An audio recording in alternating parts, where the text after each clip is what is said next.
1789 থেকে 1914 এই যে সময়টুকু, এর মধ্যেই পশ্চিমারা বিশ্বটাকে দখল করেছে আবার নতুন করে। কোন কোন জায়গা দখল করেছে? প্রথমে পলিটিক্স, প্রথম জায়গাটা কি পলিটিক্স, তারপরে সামরিক শক্তি, ওদের মানে এক্সট্রাঅর্ডিনারি সামরিক শক্তি তারা বিশ্বকে দেখিয়েছে। আপনি যত কথা বলেন একদম পারমাণবিক বোম রেখে দিব তাক করে, আর বেটা তুই কথা বলতে পারবি না, এরকম একটা অবস্থা। বিশেষ করেন ব্যাপারটা এরকম, এটা ওয়ার্ল্ড অ্যাফেয়ার্স। আমরা বিগত 50 বছরে কি করতে পারি না, ব্যর্থতার ইতিহাস রচনা করা যাবে। কি বলতেছেন আপনি? আমার কি বলতে চান? এটা রচনা করা যাবে একটা ইতিহাস। পদে পদে দুর্নীতি করেছে, পদে পদে টাকা আত্মসাৎ হয়েছে, পদে পদে হক নষ্ট করা হয়েছে। এগুলো সব আমাদের সম্পদ ছিল, জনগণের ছিল। আমি কোনো পলিটিক্যাল পার্টি করি না, কখনো করিও নাই, আমার করারও কোনো শখ নাই। কিন্তু একজন আম জনগণ হিসেবে, সাধারণ জনগণ হিসেবে এই কথাগুলো বলছি। প্রত্যেক পদে পদে দুর্নীতি, টাকা আত্মসাৎ, সিস্টেম লস। কেন? একটা ছেলে যোগ্যতা আছে, চাকরি পাবে না কেন? ওই ছেলের যোগ্যতা আছে, কেন চাকরি পাবে না?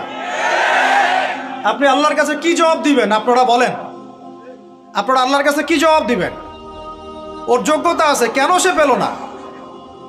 কেন একটা গভর্নমেন্ট প্রতিষ্ঠানের মধ্যে পদে পদে আমাকে ফাইল ট্রান্সফার করতে হবে, সবাইকে টাকা খাওয়াতে হবে কেন? আমার তো যোগ্যতা আছে, আমি তো হকের উপর আছে। বিসিএস তো কোচিং আমিও করেছি, আমিও তো ক্যাডার হতে পারতাম, আমি কেন হতে পারলাম না? কেন চান্স দিলেন না? কেন বড় বড় পরীক্ষার প্রশ্ন ফাঁস হয়ে যাবে? কেন একজন ডক্টর যাকে আমরা আমাদের ট্যাক্সের টাকা দিয়ে আমাদের ভাইরা বেতন দিচ্ছে, ও কেন দেরি করে হসপিটালে আসবে? কেন আসবে? কে ব্যবস্থা নিবে এগুলোর এগেনস্টে? আমরা ব্যবস্থা নিতে পারবো? আপনাকেই তো নিতে হবে। ওমর ইবনুল খাত্তাবের মতো শাসক কে হবে? আপনাকে হতে হবে, আমরা তো হব না। আর আমাদের সেই যোগ্যতাও নাই, ইচ্ছাও নাই। আমরা দায়িত্ব নিতে চাই না, দায়িত্ব ছেড়ে দিতে চাই। ইসলাম কি বলে? দায়িত্ব নিতে বলে না ইসলাম বলে যে যোগ্যকে দায়িত্ব দিয়ে দাও। কোন সাহাবী দায়িত্ব নিজেকে চেয়ে নেন নাই কখনো, বলেছেন আমাকে দেওয়ার দরকার নেই, তাকে দিয়ে দাও।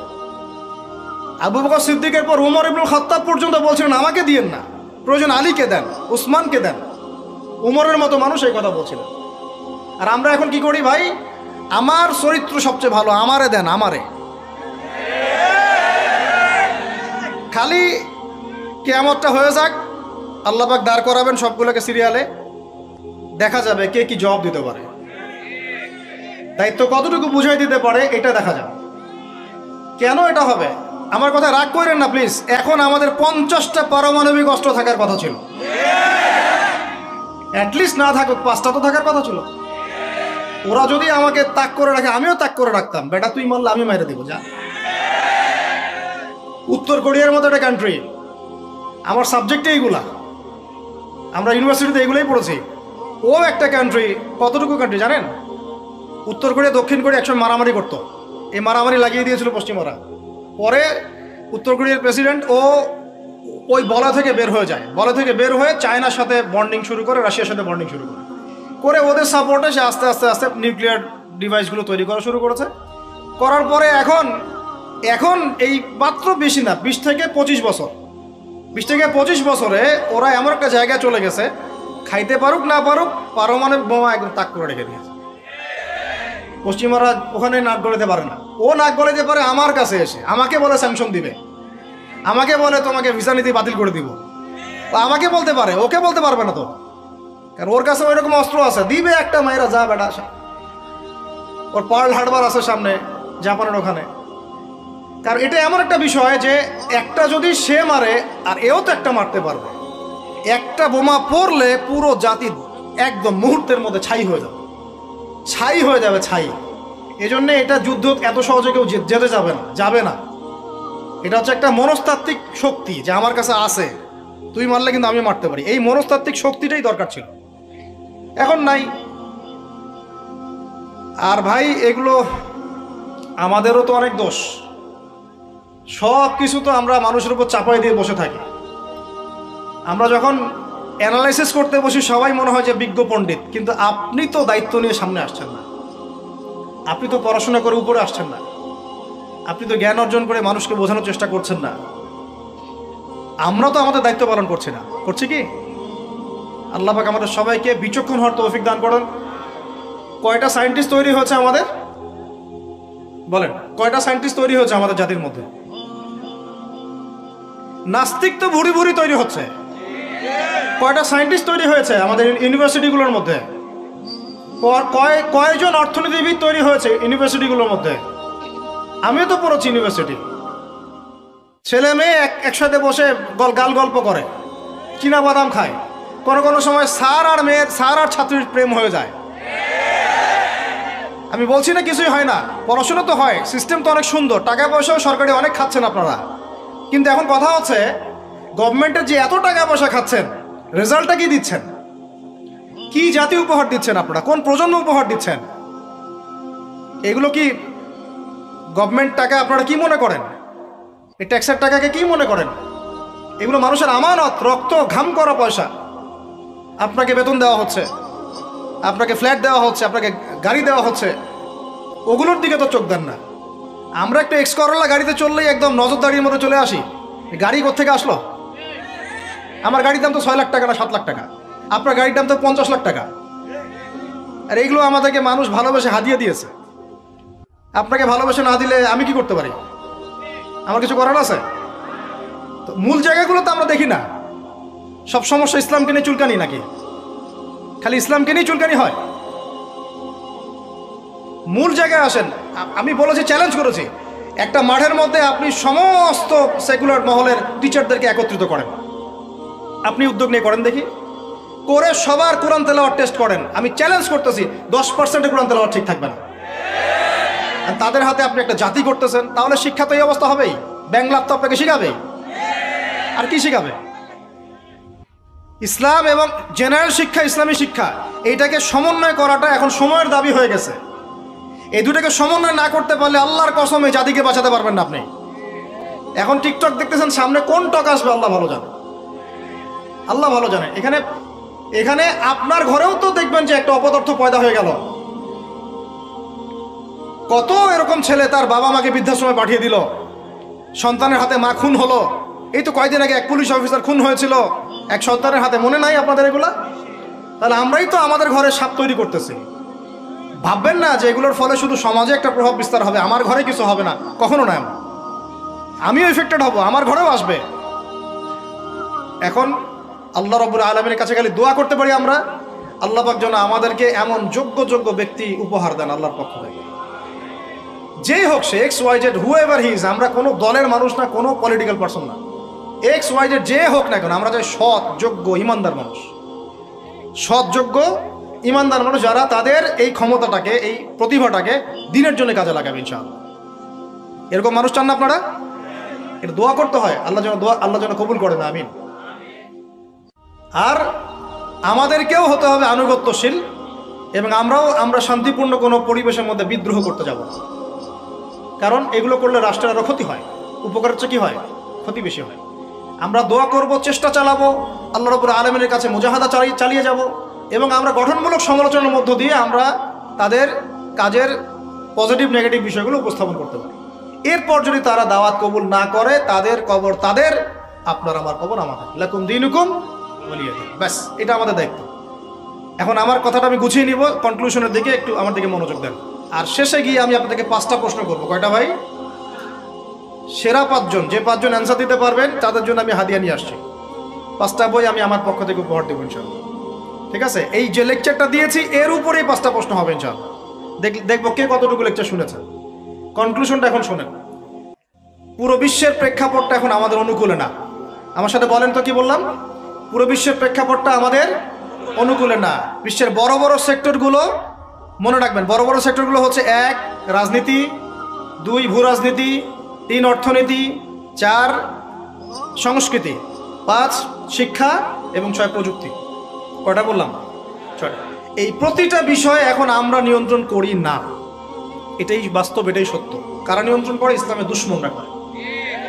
ইসলামের দুশমনরা করে। এবং দুশমন বলতে সব ইহুদি, সব খ্রিস্টান নয়। মনে করবেন না যে হিন্দু ভাই ইসলামের দুশমন, না, সবাই ইসলামের দুশমন না। তাদের মধ্যে অনেক ভালো মানুষ আছে, ইহুদিদের মধ্যেও কিছু ভালো মানুষ আছে, একজন ইহুদি সকালবেলা এসে উহুদের যুদ্ধ করেছিল, একটা সেজদাও দেয় নাই, বেচারা শহীদ হয়ে জান্নাতে চলে গেছে। ইহুদিদের মধ্যে আব্দুল্লাহ বিন সালামের মতো বড় আলেম ছিলেন। সব ইহুদি না, আর সব খ্রিস্টান না। খ্রিস্টানদের মধ্যে বাদশা নাজাসির মতো মানুষ ছিলেন, মুসলমানদেরকে আশ্রয় দিয়েছিলেন। তাহলে কারা সমস্যা? জায়নিস্টরা। কারা? ইহুদি খ্রিস্টানদের মধ্যে একটা দল আছে, একটা ইউনিটি আছে, বন্ডিং আছে, এটাকে আমরা অ্যালায়েন্স বলি। এটা হচ্ছে জায়নিস্ট মুভমেন্ট, জায়নবাদী। এটা নিয়ে একটা বই আছে, অনেক বই আছে, ইউনিভার্সিটিতে অনেক বই পড়ানো হয়। এখন একটা বই ভালো চলছে, the secrets of Zionism, the secrets of Zionism. এই বইটাও পড়লে আপনারা বুঝতে পারবেন, অনেক কিছু বুঝতে পারবেন। তো হেনরি ফোর্ডের লেখা। উনি আগে জায়নি ছিলেন, পরে বের হয়ে আসছেন, তওবা করে ফিরে আসছে আর কি। তো এরা হচ্ছে এই বিষয়গুলো নিয়ন্ত্রণ করে, প্রতিটা বিষয়, প্রত্যেকটা বিষয়, ব্যাংকিং সিস্টেম থেকে শুরু করে পলিটিক্যাল অ্যাফেয়ার্স, এভরিথিং। আমাদের হাতে কিছু নাই, কিন্তু আমরা বললাম যে ফিউচারে ঈসা আলাইহিস সালাম আসবেন এবং এটা কায়েম করবেন। এই তো কনক্লুশন। তাহলে মাঝখানে যে সময়টা বাকি আছে, এই সময়টাতে কাদের হাতে বা কোন বৈশিষ্ট্য ধারণ করতে পারলে আমাদের হাতে এই বিজয়টা হবে? এই তো প্রশ্ন, না? এই না বিষয়টা? মাঝখানে একটা সময় তাহলে বাকি। সামনেও দেখলাম কি হতে যাচ্ছে, ঈসা ইবনে মারিয়াম আসবেন, ইমামুল মাহদি আসবেন, এই খেলাফা কায়েম হবে ইনশাআল্লাহ। তবে মাহদি আবার আনাচে কানাচে অনেক মাহদি বের হচ্ছে, এগুলো মাহদি না। ভুলেও এসবের পাত্তা দিবেন না, একদমই পাত্তা দিবেন না। আমার কাছে শোনেন, এগুলো নিয়ে আমরা স্টাডি করতেছি না দীর্ঘদিন থেকে। মালহামা না হওয়া পর্যন্ত মাহদি আসবেন না। কি হওয়া পর্যন্ত?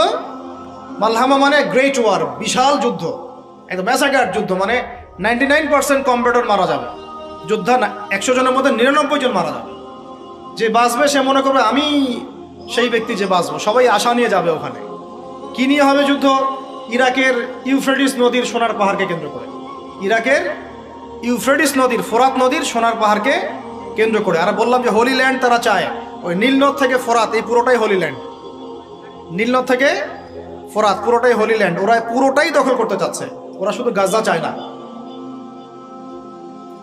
লাস্ট 100 বছর থেকে ওরা এই মিশনে হাঁটতে হাঁটতে হাঁটতে মোটামুটি এখন 70-80% জায়গায় কিন্তু দখল করে ফেলেছে। ফেলে নাই? ওইটা আরেকটা ইস্যু, ইনশাল্লাহ প্যালেস্টাইন নিয়ে আরেকদিন কথা হবে। এখন মূল কথায় আসেন।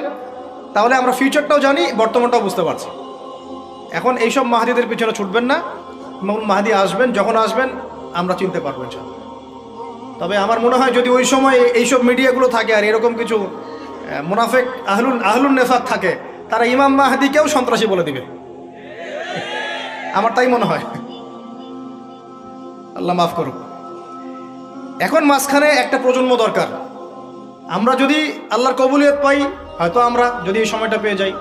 যদি আমরা না পাই, আমাদের ফিউচার জেনারেশন, যদি তারা না পায়, তাদের ফিউচার জেনারেশন, এইভাবে হয়তো চলতে থাকবে। কখন সেই প্রজন্ম আসবে আর কোন বৈশিষ্ট্য তাদের থাকবে, এর আগে আমি জাস্ট আপনাদেরকে 2টা আয়াত শোনাচ্ছি। এক, আল্লাহ পাক বলছেন ইন তানসুরুল্লাহ ইয়ানসুরকুম, সূরা মুহাম্মাদে আছে, তোমরা যদি আল্লাহকে সাহায্য করো, আল্লাহ তোমাদেরকে সাহায্য করবে। আমার সাথে বলেন, তোমরা যদি আল্লাহকে সাহায্য করো, আল্লাহ তোমাদেরকে সাহায্য করবে। মানে আল্লাহর কি সাহায্যের দরকার আছে? তোমরা আল্লাহকে সাহায্য করো বলতে, তোমরা যদি আল্লাহর দ্বীনকে সাহায্য করো, তোমরা যদি আল্লাহর দ্বীনকে সাহায্য করো, আল্লাহ তোমাদেরকে সাহায্য করবেন। ওয়া ইউসাব্বিত আকদামাকুম, তোমাদের পা আল্লাহ পাক শক্ত করে দিবেন ইনশাআল্লাহ। একটা। 2 নাম্বার, ইন্নাল্লাহা লা ইউগাইয়িরু মা বিকওমিন হাত্তা ইউগাইয়িরু মা বিআনফুসিহিম, আল্লাহ পাক কোনো কওমের, কোনো জাতির অবস্থা ততক্ষণ পর্যন্ত পরিবর্তন করেন না, সংশোধন করেন না, যতক্ষণ তারা নিজেরাই নিজেদের অবস্থা পরিবর্তনের চেষ্টা না করে। আয়াত তো পরিষ্কার। এখন তৈরন আবাবিল আসবে না, এসে ইসরায়েলে হামলা করবে না, পাথর নিক্ষেপ করবে না। এটা সেই যুগ না, এটা আবরাহার যুগ না যে হস্তি বাহিনীকে ধ্বংস করার জন্যে তৈরন আবাবিল আসবে, এটা সেই যুগ নয়। এখন আবাবিল আপনাকেই হতে হবে, আমাকেই হতে হবে। কথা কি বুঝতে পারছেন? এটা নিজেদের তাকদীর, নিজেদের ভাগ্য, নিজেদের মানে ভবিষ্যৎ আল্লাহর উপর তাওয়াক্কুল করে তার হুকুম মেনে আমাদেরকেই করতে হবে ইনশাআল্লাহ। তাহলে কোন কোন বৈশিষ্ট্য লাগবে একটু খালি বলে শেষ করে দিই। 1, এমন প্রজন্ম চাই যেই প্রজন্ম 5 ওয়াক্ত নামাজ পড়ে। রাজি আছে কিনা ইনশাআল্লাহ? জোরে বলেন আল্লাহ সাক্ষী থাকুন, আমিন। এমন প্রজন্ম চাই যেই প্রজন্মের প্রত্যেকটা মুসলিম পরিবারের 100% নামাজি মাশাআল্লাহ। এটা না হওয়া পর্যন্ত বড় বড় বয়ান করেও কোনো লাভ নাই। 1, ঠিক আছে ভাই? রাজি আছি তো ইনশাআল্লাহ? আজকের পর থেকে নামাজ ছাড়বো?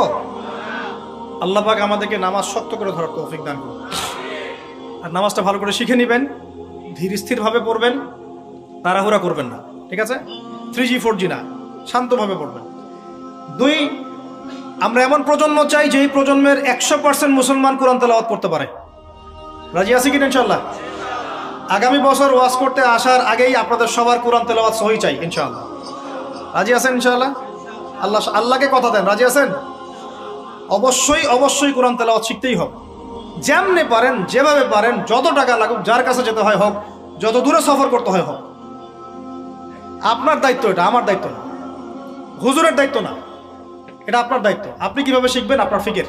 3 নাম্বার, আমরা এমন প্রজন্ম চাই যেই প্রজন্ম ভিতরে বাহিরে সুন্নতের অনুসারী। রাজি আছি ইনশাআল্লাহ? সবার চেহারা দাড়ি থাকবে ইনশাআল্লাহ, সবার সুন্নতি লেবাস থাকবে ইনশাআল্লাহ, সুন্নতের আমল থাকবে ইনশাআল্লাহ। সুন্নতের জিন্দেগি বই পাওয়া যায়, কিনবেন, প্রত্যেকটা কাজের সুন্নত দেখে নেবেন, ঠিক আছে ভাই? প্রত্যেকটা কাজের সুন্নত আমল করার চেষ্টা করবো, আল্লাহ পাক তৌফিক দান করুন, আমিন। শেষ করে দিচ্ছি, মনোযোগ ধরে রাখেন, আর 5 মিনিট। 4 নাম্বার, এমন প্রজন্ম চাই যেই প্রজন্ম কোশ্চিনকালেও হারাম খাবে না। রাজি আছি ইনশাআল্লাহ? হারাম খাবো, সুদ খাবো, ঘুষ খাবো, দুর্নীতি করব, মানুষের সম্পদ আত্মসাৎ করব, অন্যায়ভাবে আমরা মানুষকে ঠকাবো? আল্লাহ পাক আমাদেরকে বোঝার তৌফিক দান করুন, কবুল করুন, আমিন। 4, 5, এমন পরিবার চাই যেই পরিবার হবে পুরোপুরি ইসলামিক পরিবার। রাজি আছেন ইনশাআল্লাহ? আল্লাহ কবুল করুন, আমিন। এই জায়গাতে গিয়ে আপনাদেরকে একটা নসিহত করি, যুবকদেরকে, বেশিরভাগই তো অবিবাহিত নাকি? কি দুঃখ, কি কষ্ট। একটা কাজ করবেন, আগে একটা ছোটখাটো হালাল রিজিকের ব্যবস্থা করবেন, তারপরে বিয়ে শাদী। হালাল রিজিকের ব্যবস্থা না কইরা বিয়ে শাদী করতে যায় না, নিজের মান সম্মান গায়রত বলে কিছু থাকবে না, ঠিক আছে ভাই? আরো যে বলছি, ভুলেও বেদিন কোনো মেয়েকে বিয়ে করতে যায় না। দিনদার মেয়ে খুঁজবেন, আর দিনদার মেয়ে তো বাইরে সার্টিফিকেট লেবাস দেখে বোঝা যাবে না আসলে। এটা আপনাকে খোঁজখবর নিতে হবে, দেখতে হবে তার পরিবার কেমন, ব্যাকগ্রাউন্ড কেমন, মা কেমন, ইত্যাদি ইত্যাদি, তার কোয়ালিফিকেশন কেমন, এবং পাত্রী দেখেও নেবেন। পাশাপাশি আল্লাহর কাছে দোয়া করতে হবে বেশি করে। কি করতে হবে? স্ত্রী খাদিজার মতো হতে পারে, আবার নূহ আলাইহিস সালামের স্ত্রীর মতো হতে পারে। বুঝেন পার্থক্য? বোঝেন? খাদিজা রাদিয়াল্লাহু আনহা মানে কি? এমন একজন মহিয়সী নারী যে একজন মহাপুরুষের পিছনে সাপোর্ট দিচ্ছেন। সুবহানাল্লাহ, কি সাপোর্টটা দিয়েছেন, দেন নাই নবী সাল্লাল্লাহু আলাইহি ওয়াসাল্লামকে পুরো নবুয়তের জীবনে? এটাও হতে পারে তাকদিরে। আবার নূহ আলাইহিস সালামের স্ত্রী, মনে আছে? লূত আলাইহিস সালামের স্ত্রী, তারা দুজন নবী, তারা দুজন জান্নাতি, তাদের স্ত্রীরা হবে জাহান্নামী। বলেন নাউযুবিল্লাহ। তো এই জন্য তাকদির কার হাতে? বাস আল্লাহর কাছেই বারবার ইস্তেখারা করে করে করে চেয়ে নিতে হবে, আল্লাহ আমাকে এমন একজন নেককার স্ত্রী দান করুন যিনি আমাকে আপনার পথে চলতে সাপোর্টিং হ্যান্ড হবে, আমাকে পিছন থেকে বুস্ট আপ করবে ইনশাআল্লাহ। আচ্ছা, ইনশাআল্লাহ ফ্যামিলি নিয়ে বিয়ে শাদী নিয়ে আরেকদিন ওয়াজ হবে ইনশাআল্লাহ। 5, কয়টা বলছি ভাই? 5টা না 6টা? 5টা। 6 নাম্বার, যে বাচ্চা কাচ্চা আছে আমাদের, ভাই বোন, ছোট ছোট বাচ্চা কাচ্চা যেগুলো, এক একজনকে এক একজন মর্দে মুজাহিদ হিসেবে তৈরি করবেন। জি আছে ইনশাআল্লাহ? তাহলে ওদেরকে আমরা পড়াশোনা করাবো কি পড়াশোনা করাবো? হ্যাঁ, কি পড়াবেন? হামটি টামটি নাকি Jack and Jill, went up the hill, twinkle twinkle? কি পড়াবেন? ওর কচি মাথাটাকে তো সবাই নষ্ট করে ফেলতেছেন। বাচ্চা কাচ্চাদেরকে ইসলামিক মূল্যবোধ দিয়ে বড় করেন। প্লিজ ভাই বসেন একটু, এগুলো করেন না, শেষ করতে দেন, পরিবেশটা বজায় রাখেন। আর 4টা পয়েন্ট, কয়টা? 6টা বলছি না? 7 নাম্বার হচ্ছে, আল্লাহ পাক আমাদেরকে প্রতিভা দিয়েছেন না সবাইকে? কেউ লিখতে পারে, কেউ বলতে পারে, কেউ ব্যবসা ভালো বোঝে, কেউ ইন্টারনেট সেকশন ভালো বোঝে, এরকম আছে না? আল্লাহ পাক আপনাকে যা দিয়েছেন ওইটাকেই দিনের জন্য কাজে লাগাবেন। রাজি আছেন? 8 নাম্বার, আমাদের প্রত্যেক পরিবারের মা বোনদেরকে খাস পর্দা রাখতে হবে। নাস্তিকরা কি বলে বলুক, সেগুলোটা কি বলে বলুক, ইউনিভার্সিটি টিচার কি বলে বলুক, নেকাব খুলতে বাধ্য করে কি করে করুক, আপনি আপনার পরিবারকে পর্দা রাখবেন। যদি ওদিকে দেখেন যে কোনোভাবেই কাজ হচ্ছে না, ওই জগৎ ছেড়ে দিয়ে বাসায় চলে আসা, দরকার নেই পড়াশোনা। আমি আমার মেয়েকে মাদ্রাসায় পড়াবো, দরকার নেই আমার ওই পড়াশোনা, ঠিক আছে? প্রয়োজনে নিজে প্রতিষ্ঠান করে আপনার সন্তানকে পড়াবেন। আপনার সামর্থ্য আছে, নিজে প্রতিষ্ঠান করেন, করে সন্তানকে পড়াশোনা করেন ইনশাআল্লাহ। আগে কি প্রতিষ্ঠান ছিল নাকি? যে যুগটা সোনালী যুগ, ওই যুগে কোনো শিক্ষা প্রতিষ্ঠানই ছিল না। মানুষ ওস্তাদের কাছে ম্যান টু ম্যান পড়তো। একজনের কাছে কোরআন, একজনের কাছে হাদিস, একজনের কাছে উসুল, একজনের কাছে আরবি, এভাবে পড়তো মানুষ। ওরা মানুষ হয় নাই? তো এখন পরিবেশ গড়ে তোলার ফিকির করব, যদি না পারি আমার সন্তানকে আমি ইসলামিক লাইনে পড়াবো ইনশাআল্লাহ। সামর্থ্য থাকলে নতুন নতুন প্রতিষ্ঠান গড়ে তুলবো ইনশাআল্লাহ। আল্লাহ পাক তৌফিক দান করুন। কয়টা বললাম? 8টা? 8টা না 9টা? 8টা। 9 নাম্বার হচ্ছে সৎ কাজে আদেশ করব, অসৎ কাজে নিষেধ করব। একজনের দায়িত্ব না। আচ্ছা, এই উম্মতের দায়িত্ব আমার উপরে?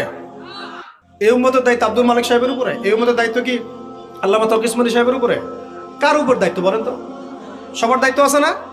সবাই মিলে এই যে আমর বিল মারুফ এবং নাহি আনিল মুনকারের কাজ করবো ইনশাআল্লাহ। আল্লাহর রাস্তায় সময় দিবেন, দাওয়াতের মেহনত করবেন, তাবলীগের মেহনত করবেন ইনশাআল্লাহ। আল্লাহ কবুল করুন, আমিন। আর 10 নম্বর হচ্ছে আমরা উম্মতের মধ্যে কোনো বিভক্তি সৃষ্টি করব না। উম্মতের মধ্যে কোনো বিভক্তি সৃষ্টি করব না। এমনিতেই 73 দলে নয়, 73,000 দলে আমরা বিভক্ত হয়ে গেছি। আর ভাই আল্লাহর রাস্তায় বাড়াইতে যায় না, ইস্যু পাগল হবেন না, মূল জায়গায় থাকবেন। উলামায়ে কেরামের সোহবতে থাকবেন, উলামায়ে কেরামের সাথে সম্পর্ক থাকবে। কমপক্ষে একজন ওস্তাজ আলেম শাইখকে ধরে থাকবেন, অন্তত একজন। আর যদি অনেক থাকে তাহলে তো আলহামদুলিল্লাহ। উম্মার মধ্যে বিভক্তি সৃষ্টি করবেন না, ফাটল বাড়াবেন না, ঐক্যবদ্ধ করতে পারেন বিভক্তি উস্কে দিবেন না। বরং যার যার মধ্যে ভালো যতটুকু আছে নিয়ে নেবেন, খারাপটা আপনি ছেড়ে দিবেন। সবাই সব কাজ করবে না। আপনার আমার বড় বড় লেভেলের সমালোচনা করার যোগ্যতা হয়নি, আপনি চুপ থাকবেন। তারা তাদের মধ্যে কি করছে না করছে এটা আপনার দেখতে হবে না। সবাইকেই স্ট্যাটাস দিতে হবে না, সবাইকেই লিখতে হবে না, সবাইকেই বলতে হবে না। যারা বিজ্ঞ বরেণ্য এই বিষয়ে যাদের জ্ঞান আছে তারা বুঝবে উম্মার জন্য কিভাবে আগাতে হবে। আল্লাহ পাক আমাদের সবাইকে এইরকম জামা গড়ে দিন, এরকম ইমারা দান করেন, আমিরুল মুমিনিন দান করেন। আল্লাহ পাক আমাদের সবার মধ্যে যে ভুল বোঝাবুঝি এগুলো দূর করে দেন। আমরা দোয়া করবো আল্লাহ পাক আমাদের প্রত্যেক রাজনৈতিক নেতা, প্রশাসনের ব্যক্তিবর্গ, অর্থনৈতিক নেতা, সাধারণ মানুষ, নারী, শিশু, আবাল বৃদ্ধ যারা আছে সবাইকে আল্লাহ পাক হেদায়েত দান করেন, সবাইকে আল্লাহ কবুল করেন, সবাইকে আল্লাহ পাক যেন ইসলাম বোঝার তৌফিক দান করেন। সবাই মিলে একটা ঐক্যবদ্ধ শক্তিশালী জাতি গঠনের তৌফিক দান করেন, যার 50টা মিসাইল থাকবে ইনশাআল্লাহ। ঠিক আছে?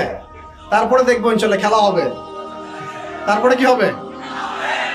আসল ওইটাই হচ্ছে আসল। তারপরে আল্লাহ পাক যেন আমাদের সবার মধ্যে দ্বীনি ইলম অর্জনের তামান্না দান করেন। সবাইকে আল্লাহ পাক কোরআন শেখার তৌফিক দান করেন, হাদিসের উপর আমল করার তৌফিক দান করেন, সুন্নতি জীবন গড়ার তৌফিক দান করেন। সবাইকে আল্লাহ পাক যেন নেককার স্ত্রী দান করেন, যাদের সামর্থ্য আল্লাহ পাক 2টা 3টা দান করেন, আরও দান করেন। যাদেরকে আল্লাহ পাক সামর্থ্য দিয়েছেন বেশি বেশি বাচ্চা কাচ্চা দান করেন। আল্লাহ রাব্বুল আলামিন সবাইকে হালাল রিজিক যথেষ্ট করে দেন। আমাদের সন্তানদেরকে মানুষ করার তৌফিক দান করেন এবং সর্বোপরি আমাদের জানমাল সময় শ্রমকে কাজে লাগায় আল্লাহর জমিনে ওই বাইতুল মুকাদ্দাস আবার বিজয় করার তৌফিক আমাদেরকে দান করেন। দিন কায়েমের তৌফিক আল্লাহ পাক দান করেন, আমিন।